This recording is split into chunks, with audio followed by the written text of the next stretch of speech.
Today we'll be revealing some of the stories in the helper industry. She worked for free, technically free, for 6 months. If you're looking to hire a helper, always remember that the worker is not a product. She is a human. She is somebody's mother. She's somebody's sister, somebody's daughter. They tell the worker, okay, if you come to Singapore, you work for 2 months and you don't continue, then we will go back to your family to retrieve the outstanding loans. Wow. They don't really have a choice. They are really at the mercy of the agencies. I went in with my feet right into the business. I didn't know anything about it. The actual documentation, the practices, this information is not readily available.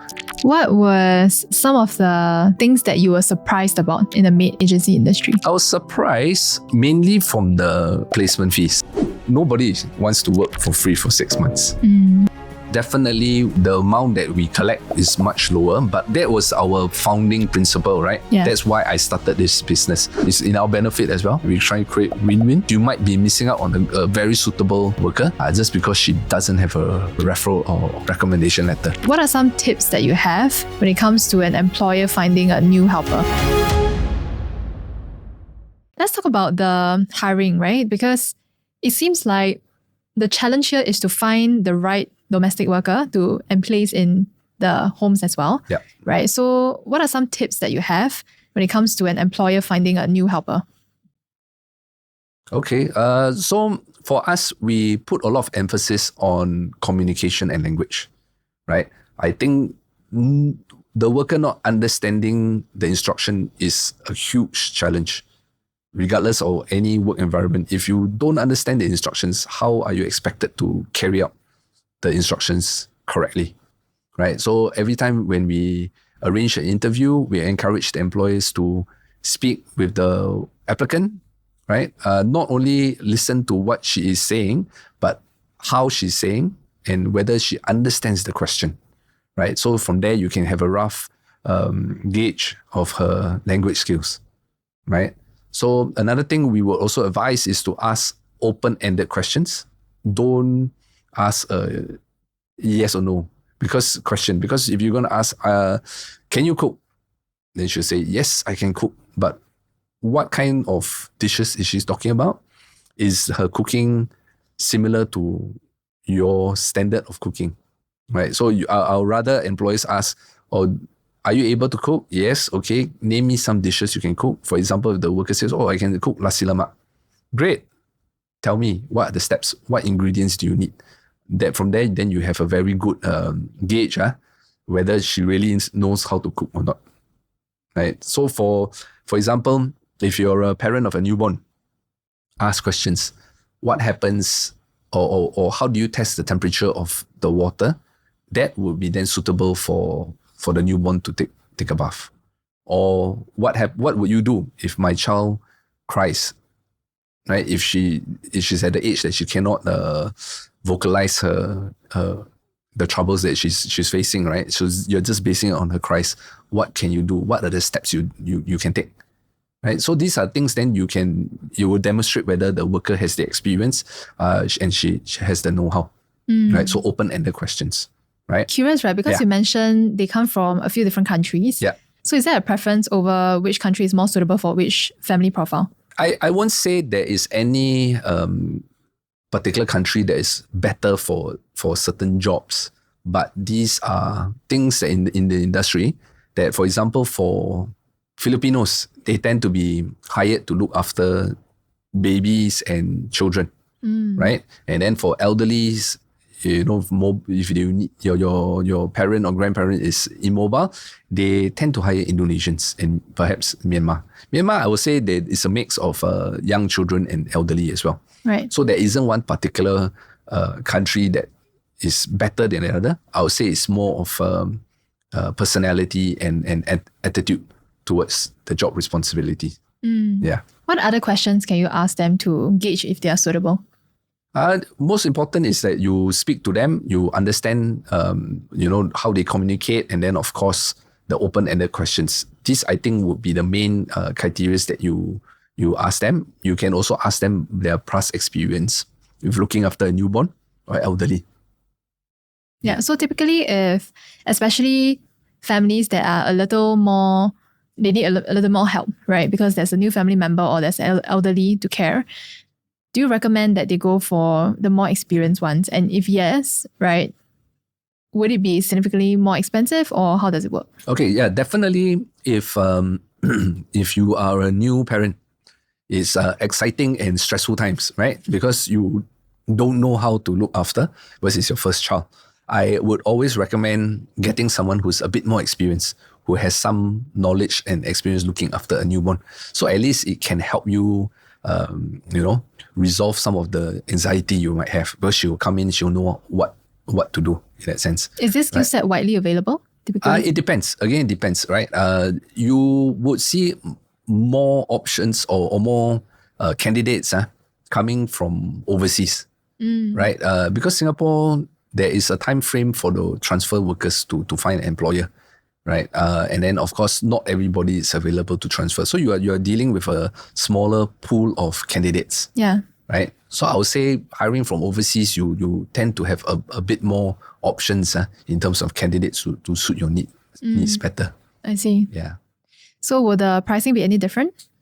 Pricing, yes. So if you're referring to a transfer helper, means the worker is currently in Singapore, then definitely in terms of pricing is much lower versus hiring someone from overseas. Simply because when you hire from overseas, there are more procedures. There is another agency involved. You've got your medical and you've got air ticket, right? And if she's a first-time worker to Singapore, she needs to attend the settling in program. Right. So definitely in terms of cost, it's higher to hire someone from overseas. I would definitely think that families maybe would want transfer more often simply because they're already, deep-rooted in the culture or have already experienced something. Yes, exactly. Yeah. But if there are pros and cons, right? So if you're referring to transfer, definitely majority of employers would prefer someone who is in Singapore because in terms of cost, in terms of speed, right? And experience timeliness as well, yeah. and experience, it makes sense, right? But if you do a comparison, the transfer helpers, they are definitely more in a higher demand. Yeah. Right. So in terms of their benefits, they're asking for significantly higher salary, perhaps even public holidays and off days. Yeah. Right.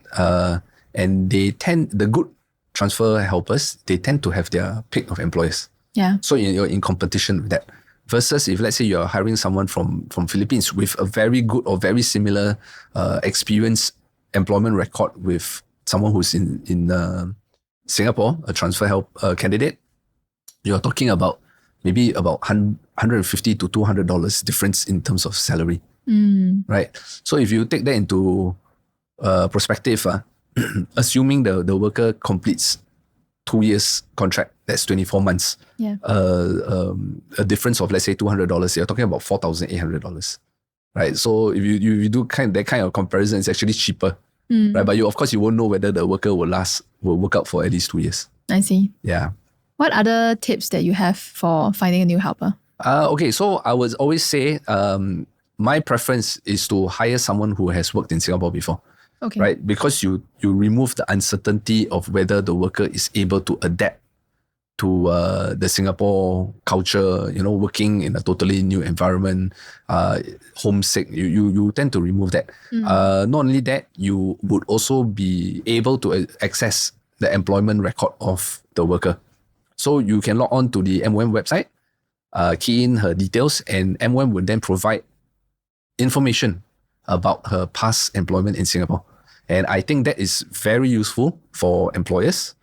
So you have a gauge or understanding of how responsible in a certain way, how committed the worker, and how she has performed, right? So if an employer renews a contract, it will then tell you that, okay, she's done well enough for the employer to continue 4 years, 6 years, right? So that's a great indicator. What do you typically see in the employment record? What you see is beside her personal information, you will see, okay, so for the MOM employment record, they made some changes recently. In the past, it would only state how many employees she had and how long she stayed with that particular employer. Yeah. So MOM has started implementing, which is a good thing, They also started including reason for her to terminate the employment. However, this one not so useful because this is declared by the employer at time of cancelling the work permit. Right? Share more about that. They do give a few options. For example, I believe the worker doesn't want to continue. The worker wants to transfer to a new employer. Employer doesn't require the worker anymore.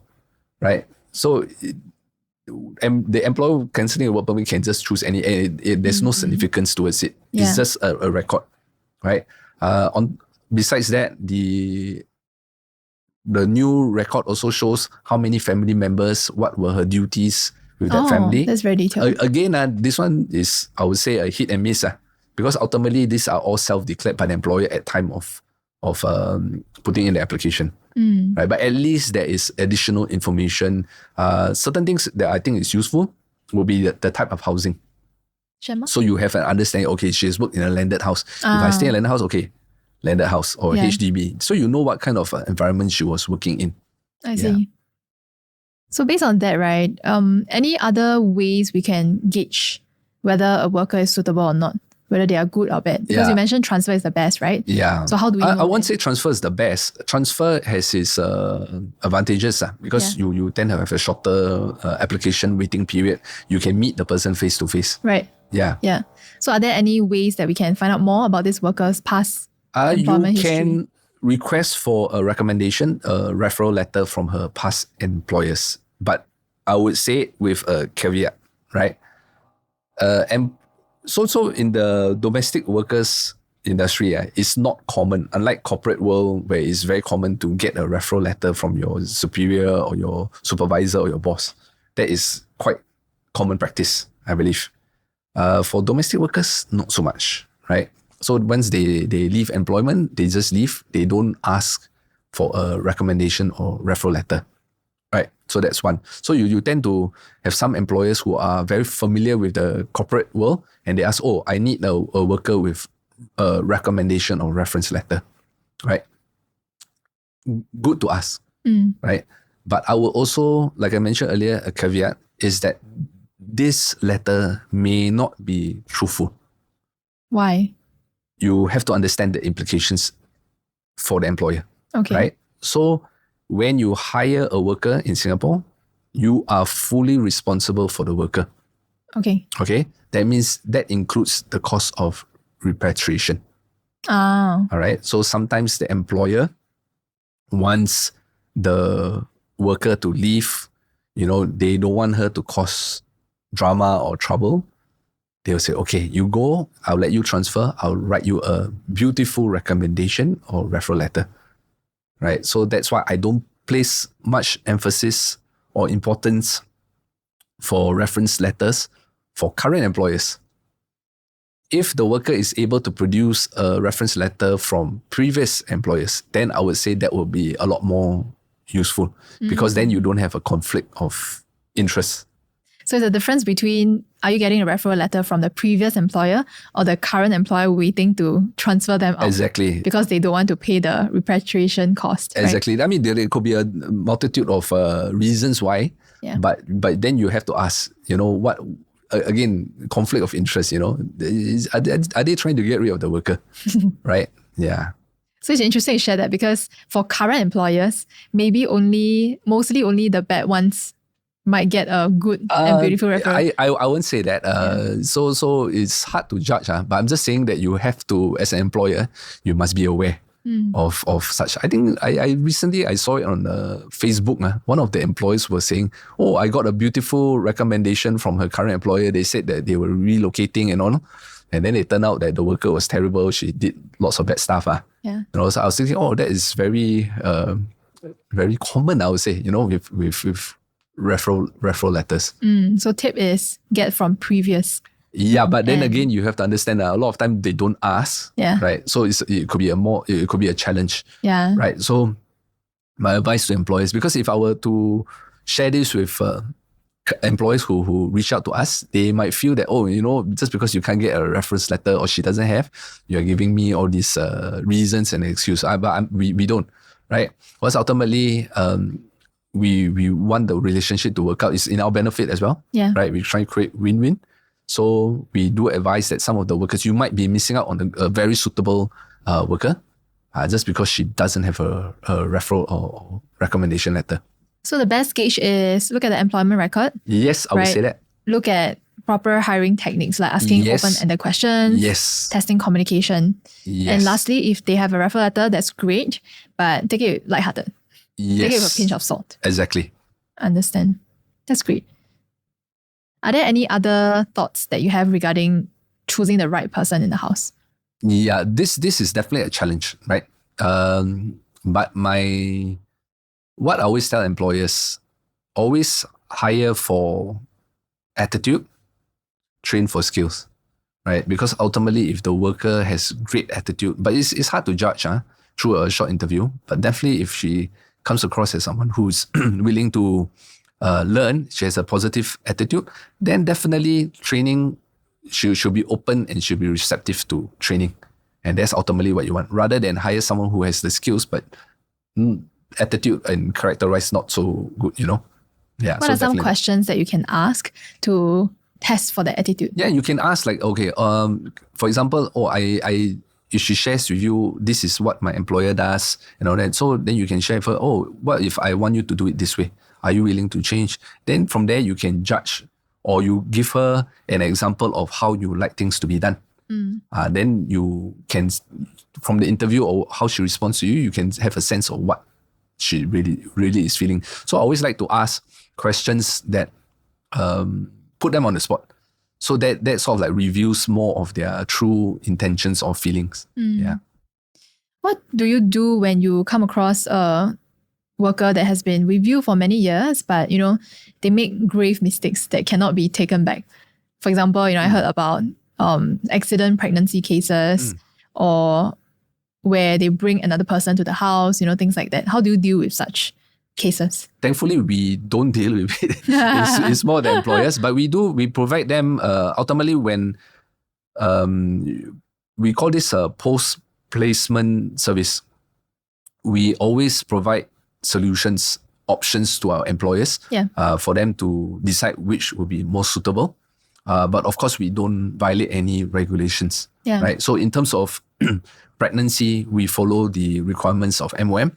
We will suggest that they send the worker back as soon as possible, right? In terms of bringing in a stranger into the house, that's definitely a no-no, right? We would also advise the employer to consider terminating services, because if you are bringing in a stranger, that's very dangerous for the family, especially if you've got young children. That is definitely a no-no. Yeah. Are there any red flags that you have seen in your 8 years of experience? Red flags is hard to judge. So the red flags, normally we would have already vetted, filtered out before we place them. Yeah. Right? So the red flags, or those that apply, we already filtered red flags. However, after placement, then the employers would then see what certain behavioral traits that the worker has. Then you have to be a bit more concerned and observant of how the worker performs. What are some examples? For example, not being very tired all the time. Right? She's constantly on the phone. She's talking or she's always messaging. These are things that should be something that the employee should investigate, especially if there's a change in her behavior in terms of her performance as well. Yeah. Right. So the reasons could be multiple. Different reasons. Could be family problem, could be boyfriend problem, could be money problem. So multitude of things. So best is to have a conversation. So, I noticed that you have been on the phone all the time. Is there any issues? This kind, don't start off by accusing the worker. Maybe she really has some issues with the family. It's good to just speak up.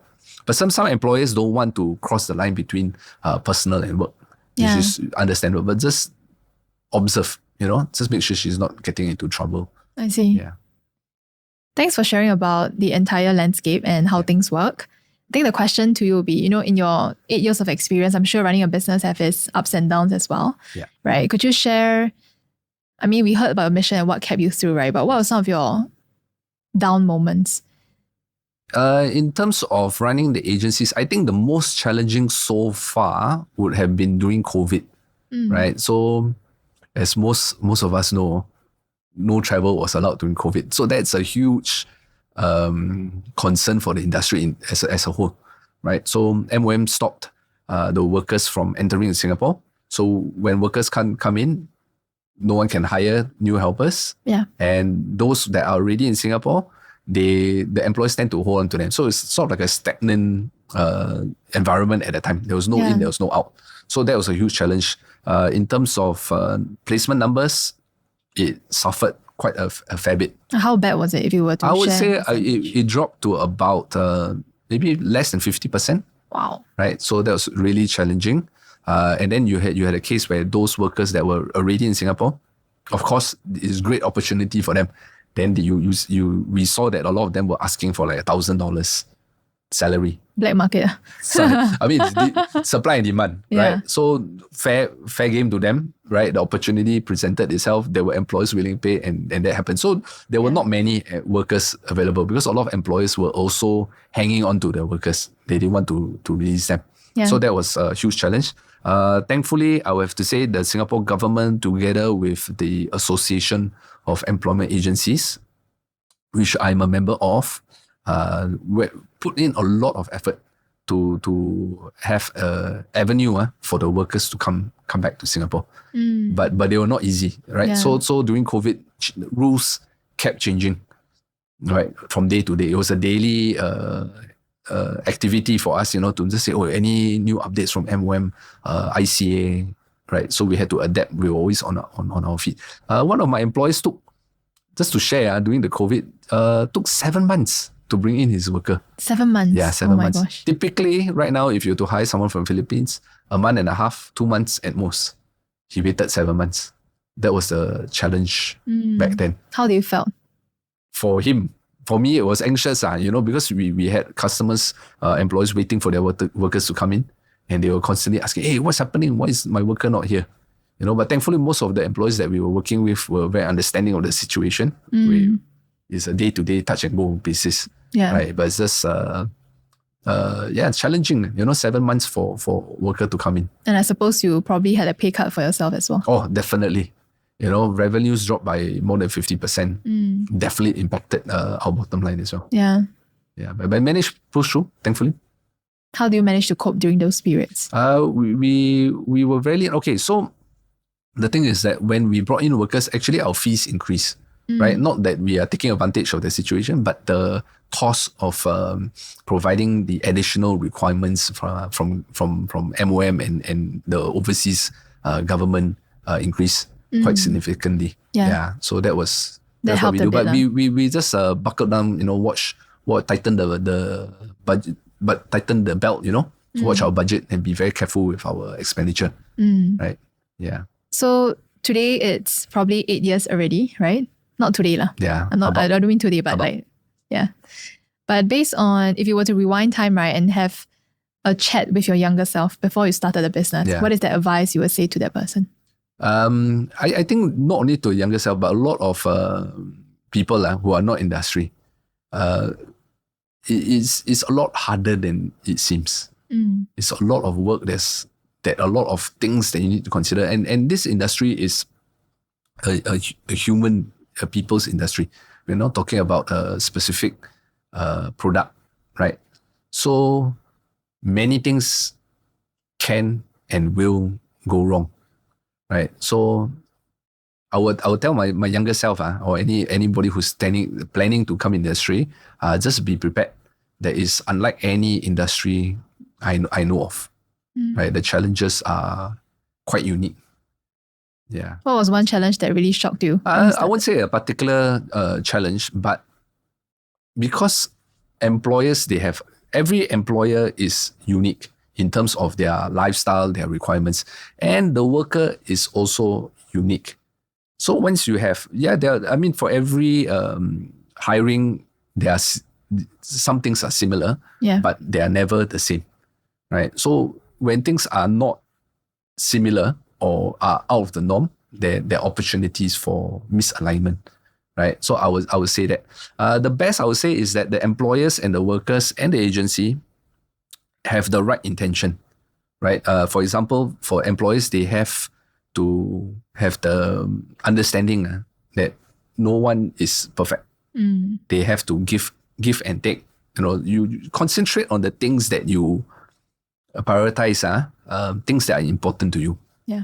For example, if you're hiring a helper to look after a newborn, make sure, she takes care of your child well. Don't worry or don't nitpick on the house cleaning that much. So it's a give and take. And likewise for the worker, if you're going to be very insistent on some of the benefits, for example, my off day, I leave at 9 a.m. If the employer asks you to go a bit later, it's give and take again. Yeah. Right. So everything in most relationships everything is a give and take. Right. So yeah, I'll say that. Yeah. Thanks for sharing that. So based on this challenge that you have, right, what are some hopes and aspirations that you have for your future and for the business? Okay, so we started off Goodhire or this employment agency with the intention of not charging the worker. I would say I'm happy that what we have done so far has proven that it's actually beneficial for all parties not to charge the worker. So I'm happy with that. The thing that I believe we can improve is to share why we're doing it, right? And how does it benefit the employers and the workers? For the employers, for the workers, it's quite straightforward. Yeah. Because it's straightforward. It just says, we are not charging you. You don't have to pay 6 months or whatever months of salary to us. That's a very obvious benefit. For the workers, for the employers, not so much. Because they say, we do charge higher than 3AA, definitely, right? So we want to share with employees what we are doing and how we are doing it and how it will benefit you. Yeah. So I think that's the challenge. Sharing what we're doing. It's fine. Some employees may not agree with what we are doing, right? So, but we just want to explain why we do this and share that whatever we've been doing has been positive so far. Is working. Yeah. I believe in a business and in the industry, right? There's no right or wrong, right? Exactly. It's a matter of perspective, right? Even for traditional agencies, right? I mean, we spoke about their practices here today, but there's a certain reason why things are even formed like that in the first place, right? And of course, they have the additional benefit of a physical store, doing face-to-face, people that can serve them offline as well. Yeah. So I think it's a matter of understanding where you come from, what do you align with, right? And what is the cause that you want to be part of? Exactly. Yeah. Exactly. So if there is a last maybe message that you want to have with the audience that are watching or hearing you, what would that be? Okay. So if you're looking to hire a helper, always remember that the worker is not a product, right? She is a human. She is somebody's mother. She's somebody's sister, somebody's daughter, right?